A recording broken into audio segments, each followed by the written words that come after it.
ମୁଁ ସମସ୍ତଙ୍କୁ ସ୍ୱାଗତ କରୁଛି। ମୋ ଓଡ଼ିଶାବାସୀଙ୍କୁ କ'ଣ ଆପଣ ବି ମାସକୁ 10,000 ରୁ 15,000 ଟଙ୍କା ଇନକମ୍ କରୁଛନ୍ତି କି?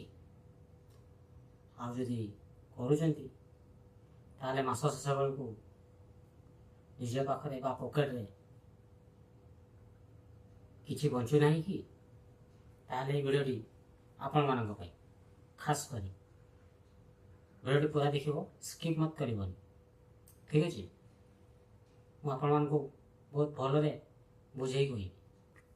ଅଳ୍ପ ପଇସା କେମିତି ସଞ୍ଚୟ କରିବ ତାର ମୁଁ 5ଟି ଉପାୟ କହିବି ଆଜି। ପ୍ରଥମେ ଆମେ ଖର୍ଚ୍ଚ କରିଦେଇଥାଉ, ତାପରେ କେମିତି ସଞ୍ଚୟ କରିବା ସେ ବିଷୟରେ ଚିନ୍ତା କରିଥାଉ। ମୁଁ ଠିକ୍ କହୁଛି ନା? ନା ଆପଣ କ'ଣ କରୁଛନ୍ତି ଟିକେ କମେଣ୍ଟରେ ଲେଖି କୁହନ୍ତୁ। ମୁଁ ଆପଣଙ୍କ ଇଏକୁ ଜାଣିବା ପାଇଁ ଚାହୁଁଛି। ଆୟ, ସଞ୍ଚୟ ଆଉ ଖର୍ଚ୍ଚ ଏହା କ'ଣ? ଗୋଟେ କଥା ସବୁବେଳେ ମନେ ରଖିବ,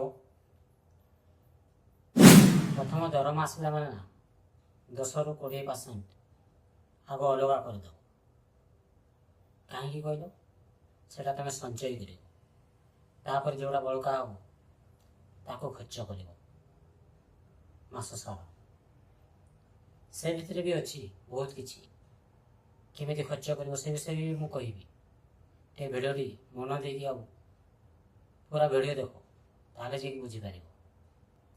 50-30-20 ରୁଲ୍, 50-30-20ର ରୁଲ୍ କ'ଣ ବୁଝିପାରୁଛ ତ? ଯଦି ବୁଝିପାରୁନ ତାହେଲେ ଭିଡ଼ିଓଟି ପୁରା ଦେଖ, ନହେଲେ କିଛି ବୁଝିପାରିବନି। ମୁଁ କ'ଣ କହିବା ପାଇଁ ଚାହୁଁଛି, କେମିତି ଅଳ୍ପ ପଇସାରୁ ତୁମେ ସଞ୍ଚୟ କରିବ ମୁଁ ସେ ବିଷୟରେ କହିବା ପାଇଁ ଚାହୁଁଛି। ଆଉ ତାର ଉପାୟ ମଧ୍ୟ ମୁଁ କହୁଛି ଗୋଟି ଗୋଟି କରି। ଠିକ୍ ଅଛି? 50 ମାନେ କ'ଣ? ଦରମାର 50% ମାନେ ଅଧା ପଇସା ତୁମ ଘର ଖର୍ଚ୍ଚ ପାଇଁ ରଖ। ଯେମିତି ଉଦାହରଣ ମୁଁ ଗୋଟେ କହୁଛି, ଯେମିତି ରେସନ ପାଣି, ଇଲେକ୍ଟ୍ରିକ୍ ବିଲ୍, ଘର ଭଡ଼ା, ଏମିତି ବହୁତ କିଛି ଅଛି ଯେଉଁଥିରେ କି ତୁମ ଘରେ ପ୍ରତ୍ୟେକ ମାସରେ କିଛି ନା କିଛି ଖର୍ଚ୍ଚ ହେଉଛି। ଆଉ ତା ପାଇଁ 50% ତୁମ ପାଖରେ ତୁମ ଦରମାରୁ ଅଲଗା କରିଦିଅ। ସେଇଟା କେବଳ ତୁମ ଘର ଖର୍ଚ୍ଚ ପାଇଁ, ସେଟା ଆଉ କିଛି ବି ନାହିଁ। ଠିକ୍ ଅଛି? 30% ଏହା କ'ଣ? 30% ହେଉଛି ତୁମର ନିଜ ଖର୍ଚ୍ଚ ପାଇଁ ରଖ। 50% ଚାଲିବ ତୁମ ଘର ଖର୍ଚ୍ଚ ପାଇଁ, ଆଉ ଯେଉଁ 50% ରହିଲା ସେଥିରୁ 30% ନିଜର ପର୍ସନାଲି ଖର୍ଚ୍ଚ ପାଇଁ ରଖ। ଆଉ ସେ ପର୍ସନାଲି ଖର୍ଚ୍ଚ କେମିତି କର ତମେ ତ ଜାଣିଥିବ, ତଥାପି ମୁଁ ଗୋଟେ ଦୁଇଟା ଉଦାହରଣରେ କହିଦେଉଛି। ମୋବାଇଲ ରିଚାର୍ଜ, ପେଟ୍ରୋଲ, ବାଇକ୍ ଖର୍ଚ୍ଚ, ଏମିତି ଯେଉଁଟାକି ତୁମର ସୌକିନ ଚିଜ ଅଛି ତା ପ୍ରତି ତୁମେ ଅଲଗା ରଖ। ନିଜ ଡ୍ରେସ୍ କିଣିବା ପାଇଁ ତା ପାଇଁ ତୁମେ 30% ଅଲଗା କରିକି ରଖିଦିଅ। ଆଉ ରହିଲା 20%। 20% କ'ଣ କରିବ କହୁଛି, ଭିଡ଼ିଓଟି ପୁରା ଦେଖ, ତାହେଲେ ଯାଇକି ବୁଝିପାରିବ। 20% କେବଳ ତୁମେ ସେଭିଂ କର ବା କେଉଁଠି ଇନଭେଷ୍ଟ କର।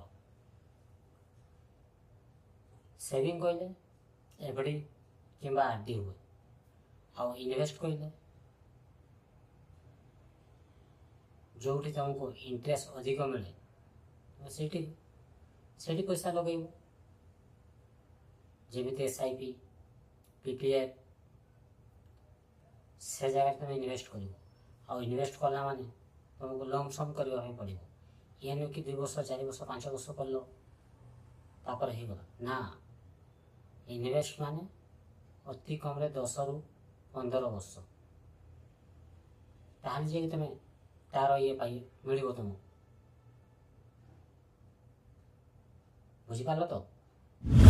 ଦରକାର ବନାମ ଇଚ୍ଛା, ଏ ଗୋଟେ ସେଣ୍ଟେନ୍ସଟା, ଏହାର ଅର୍ଥ କ'ଣ ଜାଣିଛ? ଦରକାର ବନାମ ଇଚ୍ଛା। ଠିକ୍ ଅଛି? ମୁଁ ପାର୍ଥକ୍ୟ ଦର୍ଶାଇ ଦେଉଛି, ଭିଡ଼ିଓଟି ପୁରା ଦେଖୁଥାଅ। ଯେକୌଣସି ତୁମେ ଗୋଟେ महंगा जिनस किणा चाहूब ना किणवा आगु थे निजक गोटे प्रश्न कर जिनसटा मो आवश्यक निहाती दरकार ना मोर इच्छा अच्छी ये जिनस नापी आ 24 घंटा रही निजक प्रश्न करवा 24 घंटा तुम वेट कर देख से जिनसा तुमको दरकार कि नहीं निजे जापर आउ दरकार नहीं ताले से जिनस तुम जी पैसा लगे था से पैसा को तुम यदि इन्वेस्ट कर 10 वर्ष पर देख तार 2 गुण रु अधिक पैसा तुम पाखे थी आते तुम जो जिनसा आज आने चाहूँ 10 वर्ष पर तुम क्या पाखर पैसा मांगा भी पड़ोनी कि क्या कहवाई भी पड़ोनी ठीक कहली ना आउ इच्छा कौन जमी मु आईफोन नेबी बाइक नेबी आजिकल बाइक रो भी तो एमती रेट है जे तुम बाइक नहीं कर बाइक ये पैसा सार से पैसा को इन्वेस्ट करके देख तुम बाइक नब कि पैसा देके लोन कर लोन जो तुम 3 वर्ष पुरेब ताको देव से तुम पाख जो इंटरेस्ट नब तुम्हें से 3 वर्ष जगह आउ 3 वर्ष मिसैकी पैसा टी रखीदेव से पैसा ताले तुम ये बाइक आनब ना से 5 वर्ष कि 6 वर्ष पर तुम लोन करनी निज स्वाधीन आनीपर आईफोन भी तुमको लोन कर आने दरकार नहीं कहीं तुम इच्छा अच्छी दरकार नुहे बुझिपार आदि आप एमती भूल करती निज इच्छा को पूरण करने महंगा फोन नब आईफोन नब बाइक नब तार गोटे कथा सब मन रख तुम जीवन में पैसा संचय कर भाई मु ग्यारंटी के साथ दे कहूँ केबे भी करि परिबो होय तो मो कथा आपण को खराब लागु थाई पारे हेले सत कथा भाई बुझी पारुछ ताले जो महंगा फोन नौच बाइक नौच तुम तार न नहीं इन्वेस्ट करके देख थे तापर जापर तुम पैसार पावर केते हुए तो तुम मो कथा मानि न पार कि बुझी न पार एबे भविष्य बुझ मु कौन करने चाहूँ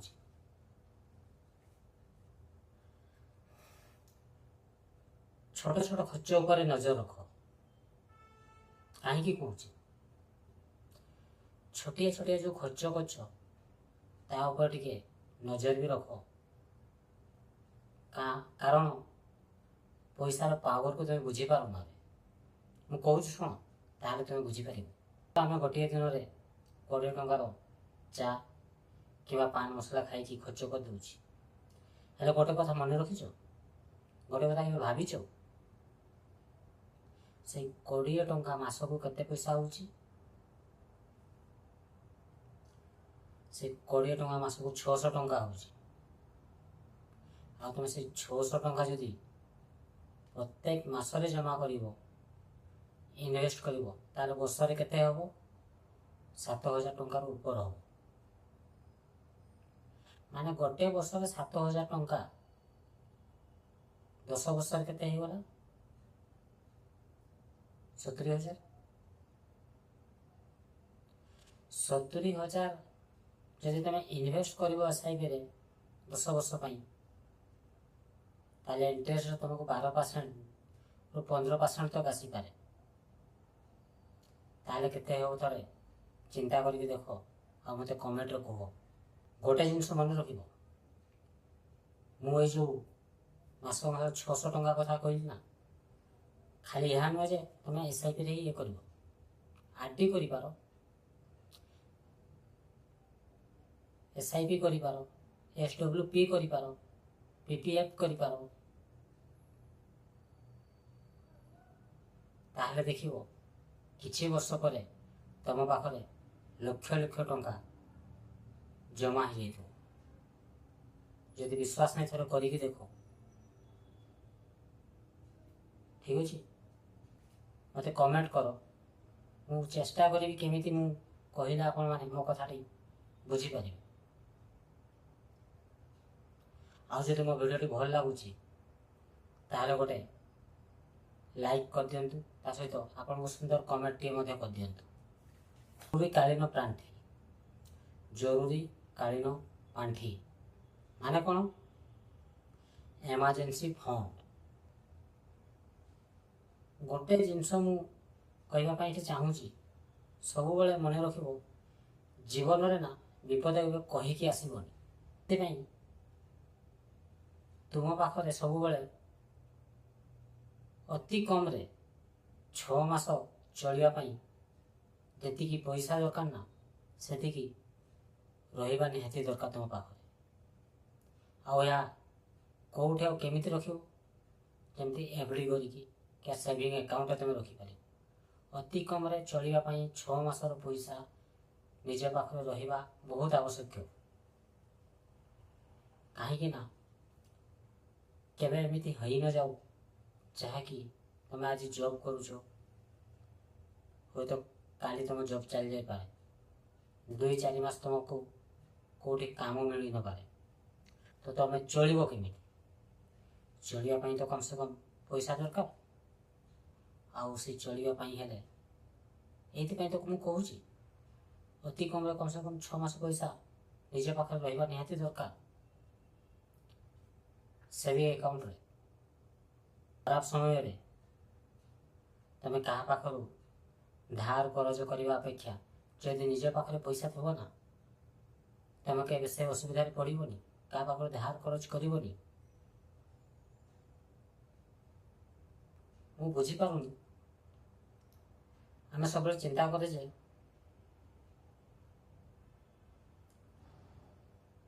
ପଇସା ରଖିବା ବହୁତ କଷ୍ଟ। ନା ଭାଇ, ପଇସା ରଖିବା କଷ୍ଟ ନୁହେଁ, ଏହା ଗୋଟେ ଅଭ୍ୟାସ। ଯେଉଁ ଅଭ୍ୟାସ ଆମ ପାଖରେ ନାହିଁ, ଆଉ ଆମକୁ ସେ ଅଭ୍ୟାସ କରିବା ପାଇଁ ପଡ଼ିବ।